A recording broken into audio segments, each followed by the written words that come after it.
जिंदगी का कोई ठिकाना नहीं भैया। लाखों लोग आते हैं चले जाते। अभी वक्त है, अभी समय है, अपनों को टाइम देना प्रारंभ कर दो, अपनों के साथ समय बताना प्रारंभ कर दो। तुम बुरा मत मानना, ये जिंदगी बार बार नहीं मिलती। हम ये सोचते हैं कल सफल हो जाएंगे, फिर इसके बाद जाएंगे। वो कल कभी नहीं आता। वो कल एक दिन काल बन जाता है, अपने छूट के चले जाते हैं। और सुनो, तुम जीते जी माँ बाप को भोजन यदि नहीं करवा पाए ना, तो मरने के बाद कितनी भी श्राद्ध करवा देना किसी काम का नहीं है। तुम जीते जी यदि अपनी माँ को खुश नहीं कर पाए, तो मरने के बाद तुम माँ का मंदिर भी बना देना, पर वो मंदिर किसी काम का नहीं। तुम जीते जी अपने भाई का साथ ना दे पाए, तो मरने के बाद तुम कितने भी पुराण करवा लेना, वो पुराण किसी काम के नहीं। हमने माना कि परदेश आना जरूरी, तुम्हारा छोड़ पाना मुश्किल है, पर भैया भूल करके भी अपने परिवार और मां बाप को मत भूल जाना।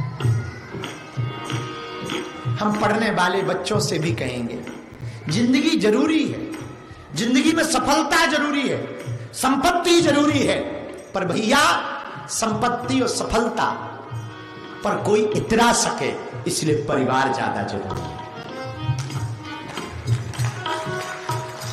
दूसरी बात, हम लोग यहां हैं, परिवार वहां है।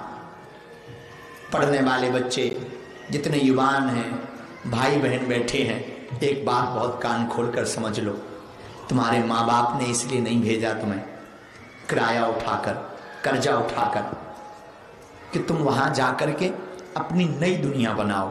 इसलिए भेजा है कि वहां कुछ बन जाओ, ताकि तुम्हारी दुनिया में हम सम्मिलित हो। और तुम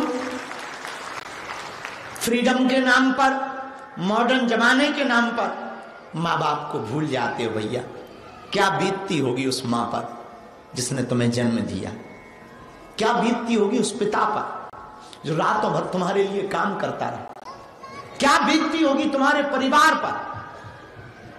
तुम खूब सफलता पालो, तुम खूब मित्र बना लो, बहुत फ्रेंड सर्कल बना लो, पर याद रखना जब रक्षाबंधन आती है तब भाई की कलाई पर क्या बीतती होगी, या तुम्हारी बहन पर क्या बीतती होगी, या तुम्हारी मां पर। हमको तो बहुत तरस आता कई बार, भारत में बहुत लोग एक उत्सुकता रखते हैं, भारत के लोग, हमको विदेश जाना है, बच्चों को विदेश भेजना है। जाना चाहिए, बिल्कुल जाना चाहिए, हम जाने को मना नहीं कर रहे। बच्चों को विदेश भेजो, पढ़ाओ लिखाओ, पर प्रार्थना है इतना संस्कार दे करके भेजो ताकि वो लौट करके घर आ सके।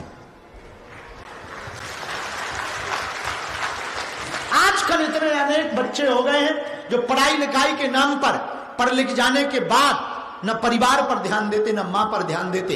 एक कोई न्यूज छपी थी, हमारा तो दिल दहल गया था उस न्यूज को पढ़ करके। जब बेटा को फोन लगाया कि तुम्हारी मां खत्म हो गई, तो वो बापू से बोला, पापा हम छुट्टी नहीं ले सकते हैं, हमारी नौकरी चली जाएगी, हम रुपया भेज रहे हैं, तुम अंत्येष्टि करवा लेना। विचार करो उस बाप पर क्या बीती होगी, विचार करो उस पिता पर क्या बीती होगी, उस मां के जीवन पर क्या बीती होगी, जो जिंदगी भर रो रो कर अपने बच्चों को विदेश इसलिए भेजी ताकि सफल हो जाए। इसलिए भैया हमारी हाथ जोड़कर प्रार्थना है, तुम रहो विदेश में, तुम्हारे विचार भले ही नए हों, पर संस्कार पुराने होने चाहिए। संस्कारों में सनातन, संस्कारों में माता पिता, संस्कारों में भाई भाई के प्रति प्रेम, संस्कारों में माता प्रति के प्रति तुम्हारी कृतज्ञता होनी चाहिए। और यदि तुम खूब सफलता पा जाओ, विदेश में बहुत बड़ा मकान बना लो, बहुत बढ़िया बड़ी बड़ी गाड़ी खरीद लो, पर अगर तुम माँ बाप की सेवा ना कर पाए तो तुम्हारा कमाना किसी काम का नहीं।